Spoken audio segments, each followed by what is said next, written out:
All right, welcome to T0 Endurance Series webinars. The first one is I wish I was racing webinar. I'm your host, Fireman Rob.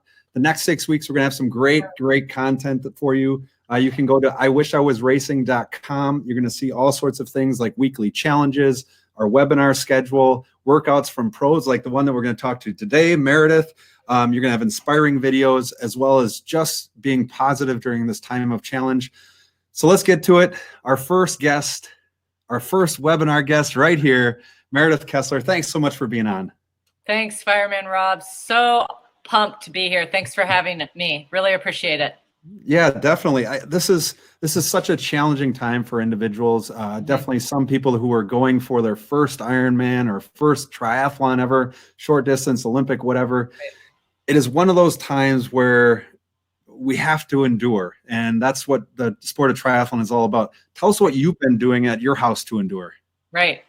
You know what, Rob? I'm training for life. That's what I'm doing. I was prior to this, and now I'm really training for life. And I guess that's exactly what I would suggest people who like maybe thought they were racing St. George here on May 3rd with me. You know, we can still keep up the hustle. Like, in fact, I talk a lot about the word hustle. I feel like I'm hustling more than ever during this time because I want to take care of my family, right? My tribe, my inner circle, and also try to engage with people, like whether it's virtually or not, to make sure we can all keep thriving together. So I'm just going about my day. I'm doing what I can do, and certainly in the strength department and cycling and running.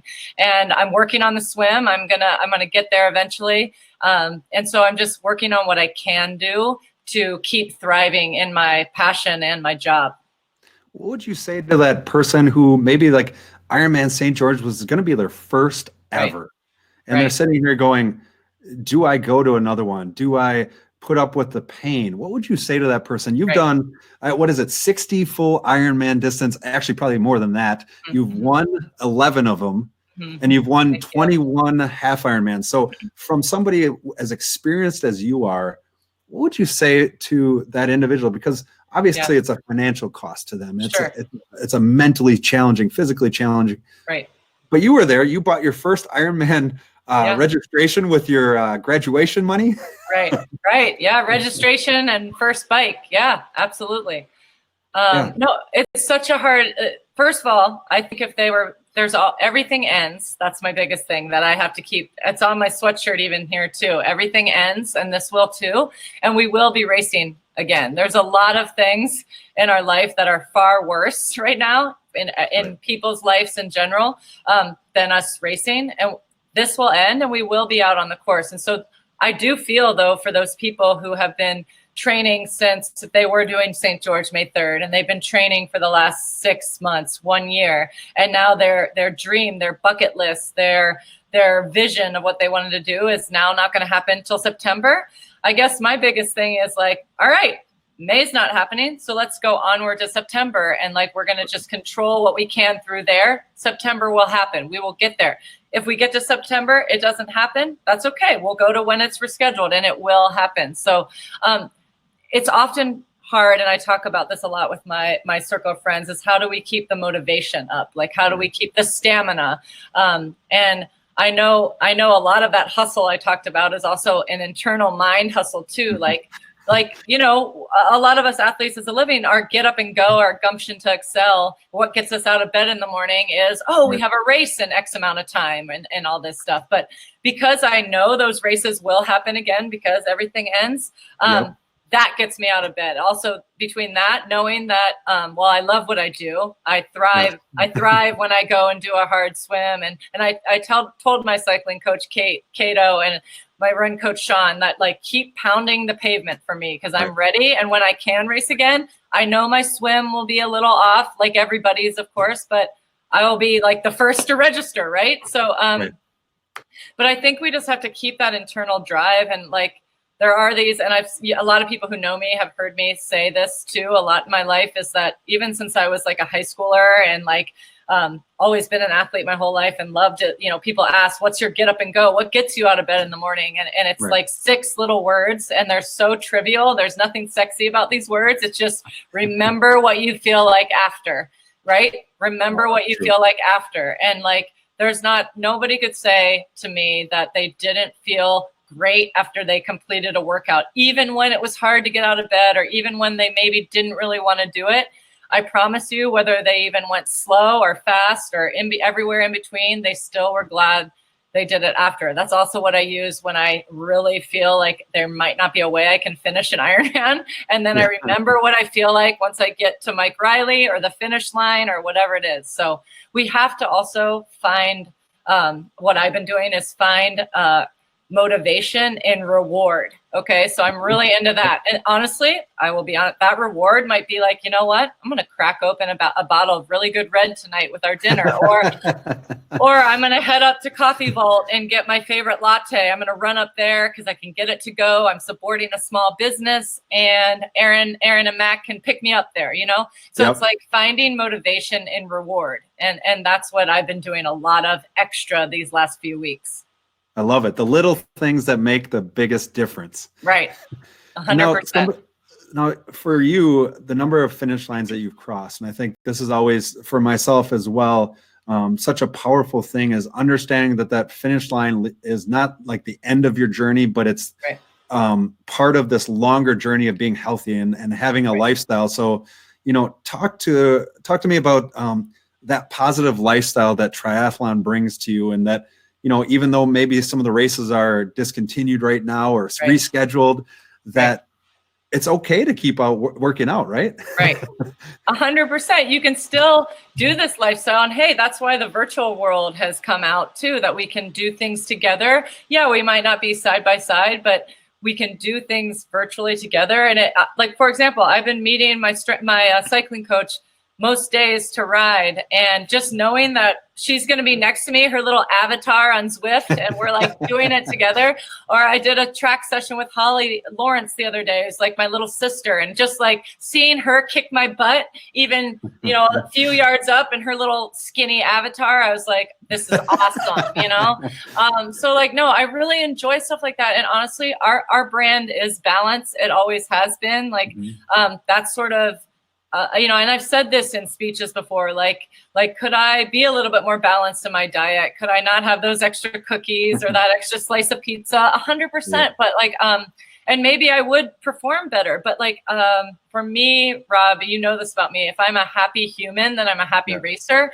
And that's the same way, whether I'm racing or not. Like, even when I retire many years down the road, you better believe, sure, I'm not going to make the time, of course, I'm sure, to bike all these miles per week and stuff, because, you know, family and everything, but like, because that's my job right now, my passion. And as you remember, I was an age grouper for 9 years before I even made this hobby my job and now career. So I understand that it has always been a lifestyle for me, kind of like brushing my teeth. I'm going to run 10 miles this morning. And it's really, I think you've asked me before, like, what are things that keep this like elite mindset is, it's what I always say is really recognizing the privilege that we get to do this. Like, no one is making me do it. I don't have to do it. And so I'm really, and you see that floating around too, like, oh, I get to do this. I like, literally, we get to do this. Like, we have both hands, both legs. And even if you don't have hands and legs, as you see with the CAF Foundation,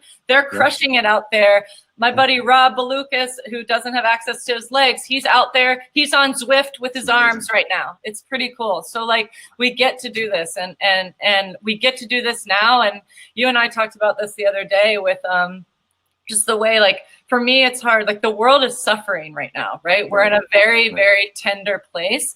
So while for some people, this is a time to slow down, and I understand that, it's hard for me to look through it through that lens, because I know the world is suffering. That's not me. I'm very fortunate, and a lot of my people, we're very fortunate, right? We have roofs over our head. We have food on our table. We've saved so that we can provide for things or catastrophic things like this that happen. But like, the world can be suffering out there. So it's really important for me to be mindful of that, and not it's not a time to just lay down and relax. It's like be mindful of people, businesses, small businesses, big business that are suffering right now because of this. So I just want to make sure to say that. And that's why it's good to come together and like feel your life. You know, that's what my best friends from youth, we talk about. You know, there's a place to be positive, and I consider myself a positive person, but I wear my heart on my sleeve. So I feel my life a lot. So yeah. Yes, I love it. And that is such a positive message. And that's one of those things that triathlon brings is you go to these events and it just brings you in. It brings you into such a point where the day that it's done, after the finish line, you go, can we do it again? It's a bad feeling, but it's a good feeling. So I want to go and ask you a few questions just to let you know, all the people that are on right now, that Meredith is being very, very kind and giving us discount codes for her sponsors. Just amazing thing. If you want to just tell us what sponsors are going to be the discount codes that you're going to have for. Yeah. Well, everybody, understandably, I know you can still ride outside in some places, but if you can't and you want to have camaraderie, is obviously indoor trainers are really up and running right now. So Saris.com, my code MBK40 will give you 40% off Smart Trainer. So you can, or any trainer rather, but the Smart Trainer, the H3 or the Hammer, you can get 40% off. It's a good deal, right? Wow. And you can come and we can ride together on Zwift and or whatever outlet you have. And so that one, there's also, obviously, if you are looking for a new pair of wheels, there's Envy on there. What else do I have on there? Vector 450 to stay healthy. I'm trying to stay healthy during this time. So my code for Vector, my favorite granola, Bungalow Munch, is on there. What else did I give you? Roca, of course. I know we're not swimming right now, but you might as well not. I mean, you might be if you do have a pool and you're fortunate to like tether yourself up or swim in open water if it's open. Anyway, Roca, 30% off there using my code and all that good stuff. So always ping me personally if you ever want a code. Rudy Project also, helmets, sunglasses, 35 to 40% off that. That's amazing. Thank you. Just such an amazing thing. No problem. It's just such an amazing thing to be able to provide that to a lot of these age groupers. So now I want to ask you, what is your favorite triathlon story? I kind of prepped you with this, but I know you probably have a ton of them, but what is your favorite triathlon story? I have so many. I feel like I could write a book like Mike Riley. He's been to a lot more Ironmans than me, but I have finished 69. I wish I could tell you 74, but I've DNF'd 5 times. I don't remember those times, but I'm sure my husband can tell you a story in itself. I have a couple stories that I'm thinking from a finish line. It's not necessarily an Ironman finish line, but I'm going to talk about like a 8-year-old little girl had just got at the CIF finish line.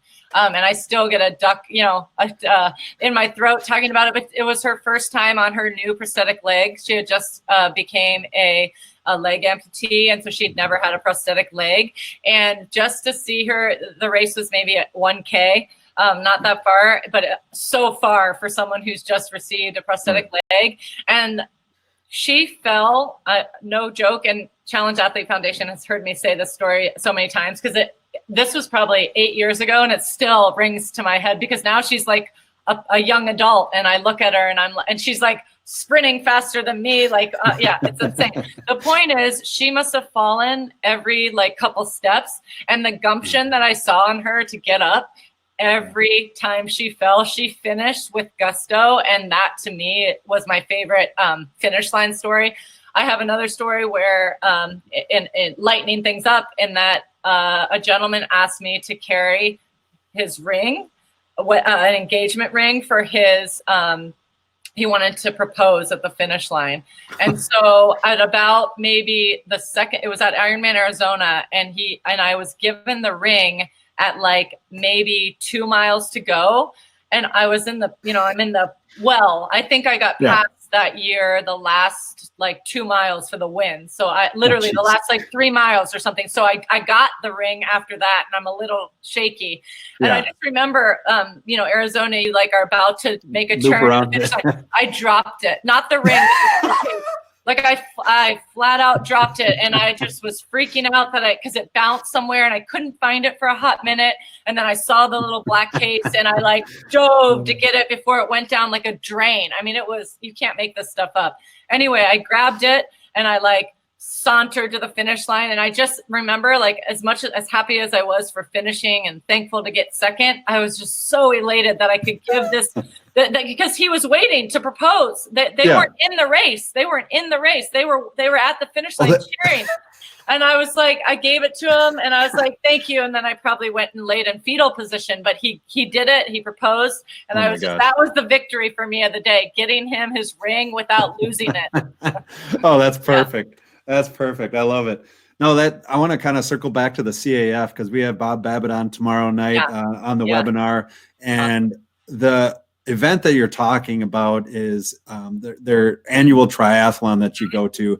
Mm-hmm. You know, Bob will probably talk about it tomorrow, but I want your perspective because I've heard nothing but amazing stories from this event where individuals, children, adults get their prosthetics for the first time and complete road races or triathlons. Right. Tell me a little more about the emotion of that, because that's what triathlon is. It's about giving back and having that no boundaries. Right. So it's called the best day in tri for a reason. It literally is. You are there with, like you said, age range from I've seen a 2-year-old amputee up until like who was doing the 1K with his parents, and it was amazing. It was like I was so lifted just from seeing that, to 60-year-old dudes that are just like really into it. They're like buddies. They're like fist pumping each other. Like, I'm going to beat you. They're double amputees, just crushing it. So we have like this, Bob and Mike Riley leave this amazing banquet the night before. And that's where you see all the videos of them, and they have guest speakers. And it's just, you're seeing stories of people who have, maybe they lost their leg in the Boston Marathon bombing, to who were born with it, 40 years ago, 2 years ago. And so you're getting all these like-minded individuals into one area for a whole weekend, and people can share their stories. And then we get to experience that luxury by being there and seeing it all happen. And it's the most inspiring weekend that I've ever been to in my life. And I love being a part of it. That's like a week after Kona, right? Is that a week or two after? It's usually there was one year I couldn't go because I had a wedding to go to, but other than that, I would try to be there if I can. It's typically a week or two after Kona. Yeah. That's amazing. That's amazing. So I want to give your website to meredithkessler.com. They can go on, find out a lot more about you. Yeah. You also have a book that you wrote, correct? That First Time Triathletes. Life of Triathlon. It's an amazing book. Tell us more about that one. Well, as an age grouper for 9 years before I went to and became a professional, is that I literally needed, I don't know in high school, but I sometimes needed Cliff Notes. Okay. Like I did. I'm sorry. I went and I bought I know, is it cheating? It could be, but sometimes I needed Cliff Notes to really understand. That's what Life of a Triathlete is. It's basically a Cliff Note version through my lens of triathlon. Like I have anything from it took me honestly almost 20 Ironmans to not go porta potty to porta potty with stomach issues. And then for all the women listening, there's a period chapter. There's that's a factor for us chicks, there's there's recipes from Aaron in there that he would cook for us and such. But it's honestly like vitamins, little things like that I take, or what worked for me or what didn't. I mean, as you might remember, because you were probably in the race, 2 of my DNFs were 6 weeks apart, where, I literally lost 15 pounds in St. George, and I was on mile 22, as in 4 miles to go. So I was almost at the finish line and I passed out. 6 weeks later, I tried to figure out why I lost so many electrolytes, and I proceeded to gain 20 pounds in that race. Literally, the commentator was like, Meredith my mom told me this later, that Greg Welch was the commentator, and he was like, Meredith looks a little bit puffy. And I had gained 20 pounds, literally so much my wetsuit ripped.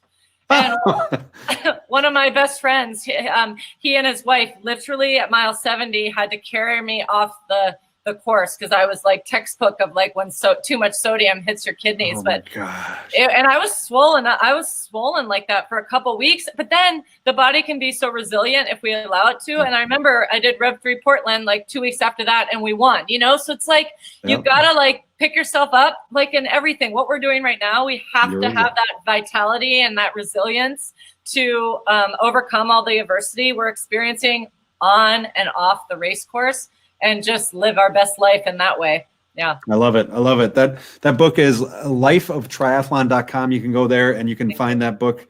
It's a great book, especially for all those little tidbits of information. Also at the same point, T0 Endurance. Meredith is one of our great founding members of that. This will be coming out May 25th live.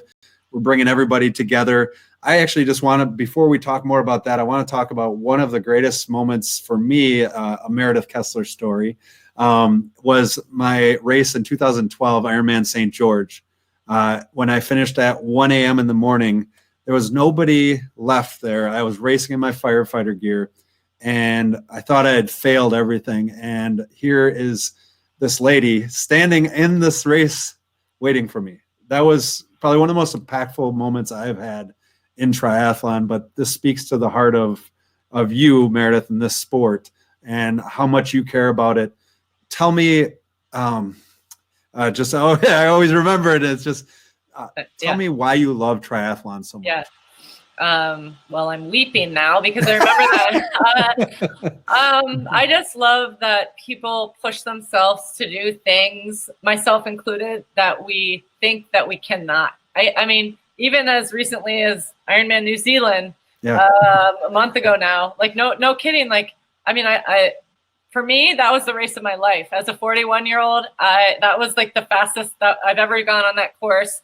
But Teresa Adam crushed it. I mean, she gave me a good old fashioned butt thinking. But that for me, I wasn't the best. Sometimes our best, and I said this in my post, isn't the best on the day, but it's our best.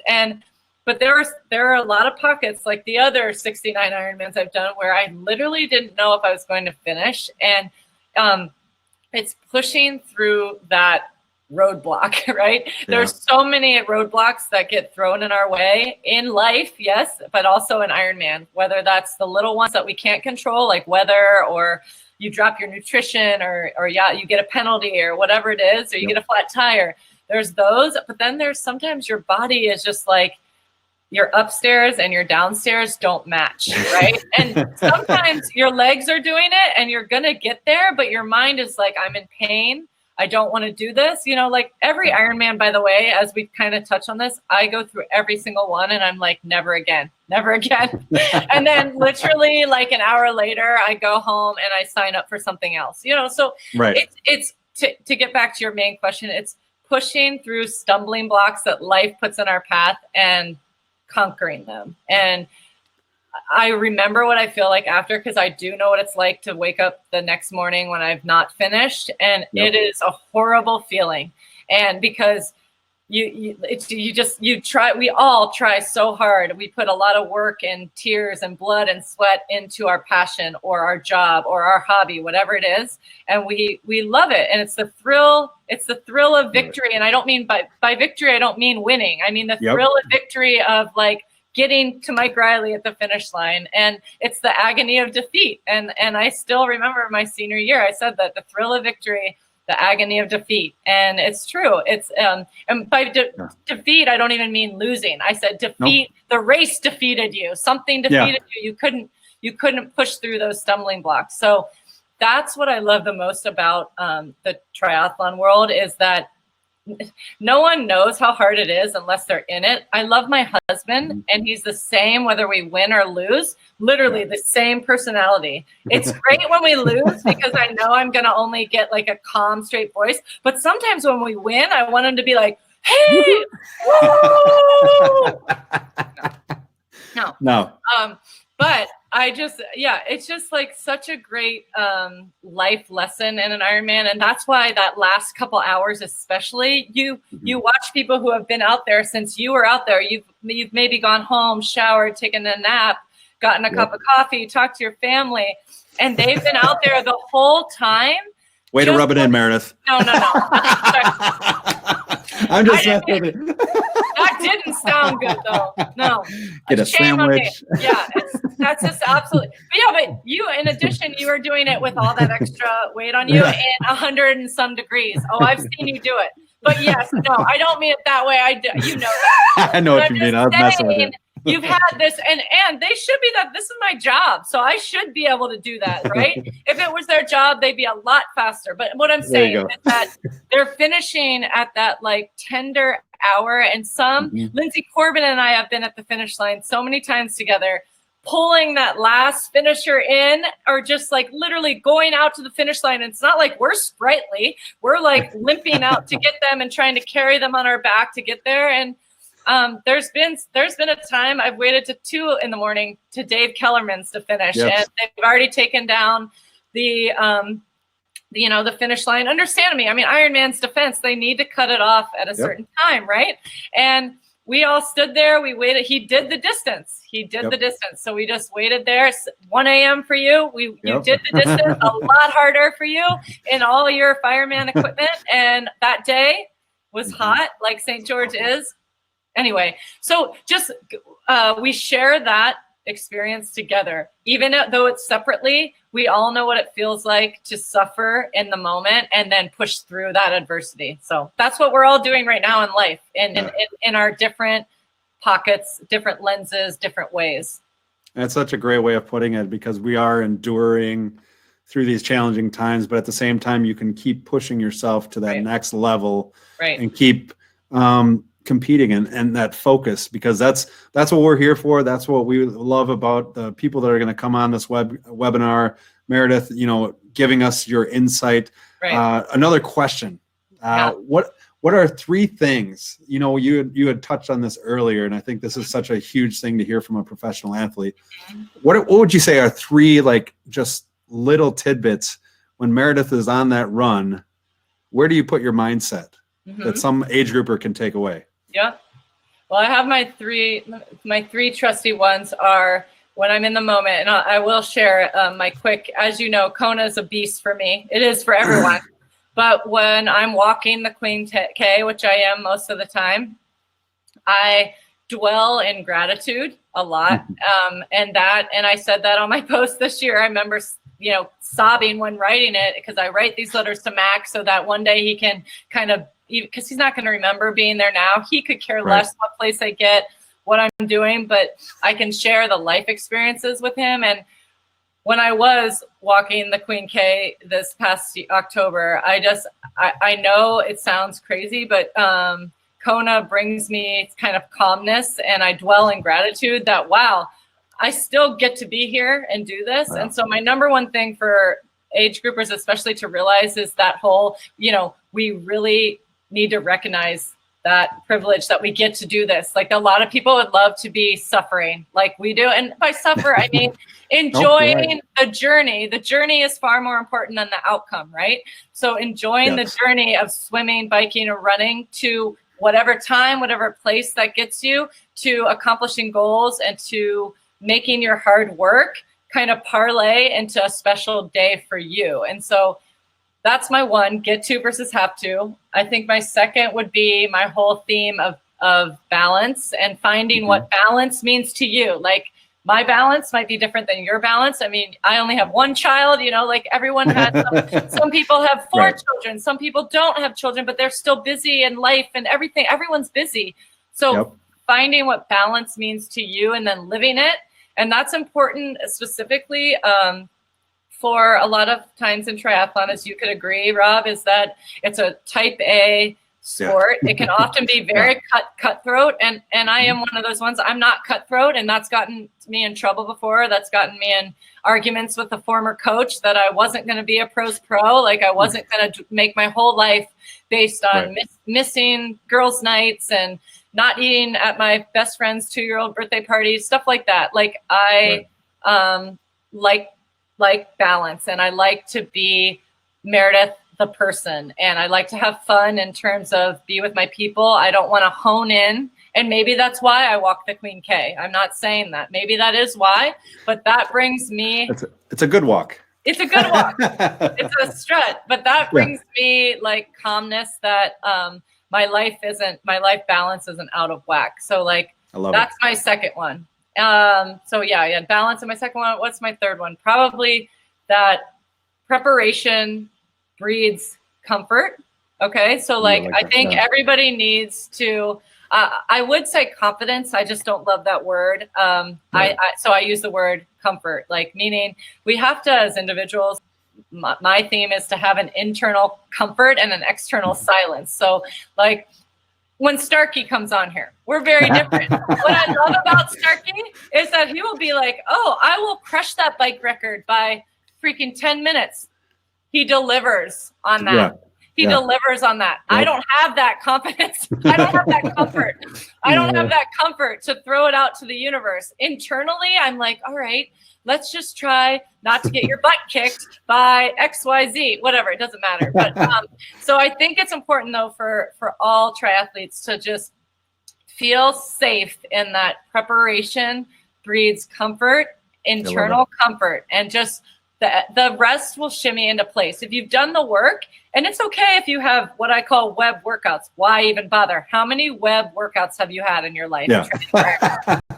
So many. You're better off going to get a pedicure or going to just take a nap, and that's okay. But like, as long as you did what the work required to finish what you started, that's all that matters. So preparation breeds comfort.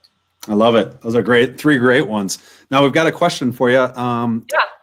What race stands out as the greatest duel battle for you? Oh, there's been so many. I'm old, guys. I have to. You know what? I think Heather Jackson and I in Chattanooga one year, 2000. I remember. No, I had Mac was like 5 months, so I had all those like mom hormones in me. So I feel like, and we talked about that mid run, but no, we were together and we went back and forth, and then she crushed me at the end by a minute. But we had a good battle out there for a while. So if that's what you mean by I love it. Yep. That was a good duel. But what is best is like, even in defeat, when you lose and you tried your best, like the best thing is going to that person who won and being like, dude, you are awesome. You crushed it, and like giving them the recognition they deserve. And Heather and I have raced together a lot, so it was fun to do that. Yeah, I love it. Somebody also asked, what did you do differently for the run in New Zealand? Oh, right. That they're so good to know that. Yeah, well, Sean Jefferson, my run coach, sub 4-minute miler, which I will never do. That was him back in college. He still can crush that now, but I feel like I've honed in on threshold running more. So I've spent more time. Oftentimes, one thing people probably know about me is I don't put in the long miles anymore. I'm 41, almost 42. I have 70 plus Ironmans under me. You know what I mean? Like the muscle memory is there, hopefully. It's just about fine tuning. So well, one thing is I got to be outside for a whole month leading into that race because we went and raced Challenge Wanaka but I really think it's spending time, and this is what I'm working on now when I don't know when my next race is, but we're spending a lot of time at threshold running. So a little bit uncomfortable pace that is above my Ironman pace. Actually, it's above it, but I'm not going as long. If I'm doing a 12-mile threshold run, and this is what I love about it, is maybe 7-8 miles of that is threshold running broken up. And I think leading into New Zealand, because I'm searching for that sub 3 hours. These girls out there, like Lindsay Corbin, she smokes the smoke. I gotta tell her that when we talk to her. Tell her that girl can run a sub 3 every Ironman, and she makes it look so easy. She works hard for it. It's just I'm not there yet. I know I'm not there yet. A 3:04, and of course Paul Buick, my good buddy there, he was like, if you wouldn't have dilly-dallied in the finish line and high-fived him, you might have come in a 3:02. I was like, no, it was a 3:04. But I I dream of getting that sub-3, so we're working on it. So you'll get it. You'll get it. Get there. All right, I got a question from somebody who you gave a wetsuit to for her first half Ironman in Mont Tremblant. You'd know my wife. She asks, what do you hope Mac learns most from you racing? Oh, that's so nice. I hope he learns that it's less about winning and more about how you treat other people along the way, and be the person that you would want them to be for you. Make time for people who make time for you, and I try to do that on and off the race course as much as I humanly can. So that would be the number one thing that comes to my mind. You do that amazing. You do a lot of things. Jennifer asks, best advice for returning for a full after a DNF. Oh, it's okay. Advice? Oh, I've had that. Yeah. Meaning they DNF'd and they want advice for how to finish. Is that DNF is so far in the past, it's going to make their next one even that more vibrant. And because they will remember how they felt when they DNF'd, and I hope it was an okay thing. And I've been there many times where you're just like, why didn't the body behave? Why did I not finish what I started? And I promise you, when you toe the line, it's a fresh day. It's a fresh race. That DNF is long in the past. Just remember that saying, you're only as good as your last race. It's not true. I promise. That's so true. I remember I've had a few DNFs, and it really hits you hard, and it does. You feel like you've lost your way and your being, but at the same point, it's such a good learning experience. What is one of your favorite races, Meredith? Oh, obviously, I'm going to say Ironman New Zealand. People are missing the memo not to go to Taupo, New Zealand. I know it's far for a lot of people from the States. St. George, though, so easy to get to. You fly into Vegas, drive an hour and a half to St. George, beautiful Utah, and then Mont Tremblant. So those are I knew that one. Three. Yeah, those are my three.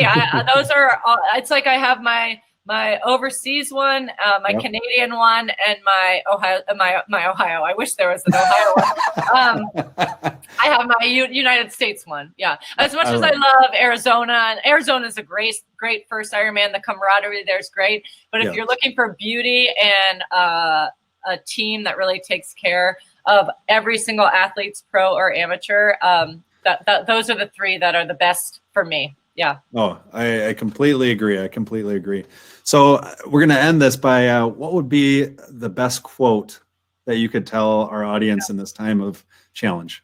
Yeah. I'll try not to weep. That's all right. The two most powerful warriors are patience and time. And then my best friends from growing up, they're like very important people in my life, but we have been talking about that. We can do hard things. And so that's from Glennon Doyle from Untamed. She just wrote an incredible book. But those of you that do race triathlon, Ironman, or 70.3 or whatever it is, it's hard, and you do that just fine, right? You get it done. So we can do hard things, whether it's on or off the race course. So those are two that come to mind as well. My last one, I guess, would be never let success get to your head or failures to your heart. So the person who asked about DNFs is that's not a failure. It's only an opportunity for real to shine in your next one. I love it. Meredith Kessler, a consummate pro, an outstanding human being, and we are honored to have you part of the T0 team that we're going to bring this community of triathlon together, and we're going to build everybody up to where they believe they can be and find their hows and find their whys. And thank you for being our first guest on here. Just so everybody knows that we will actually be sending out, you'll be able to get the codes for Meredith. Like she said before, she is open to people pinging her, finding out more about Meredith. Meredith's Twitter account is MB Kessler. Facebook is MB Kessler 55, or you can follow her on Instagram at MB Kessler. Meredith Kessler, thank you so much for joining us today. She will be on actually at the, I think, week 6 again. And hopefully at that time, we're going to be talking more about race mindsets, maybe a little biking, all sorts of stuff. And then there's another thing in week 3. We can't throw it out there yet. Can we, Meredith, or can we? Pretty soon. It's going to happen. Soon. We'll do it. We might do a little cameo to talk about it. Okay. Well, there's going to be something big that Meredith's going to be doing that no other woman has done yet. She might have another competitor along with her. As long as her husband does not unplug something, we should be good.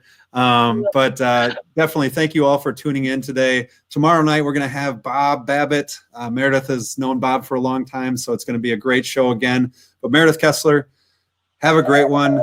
We'll grab a bottle of wine. And Mac, hold on. Mac's going to come say hi. Mac's going to say hi before we leave here. Hold on. Hold on 1 second. We got Mac coming in. The inspiration. Here we go, Bubba. Look.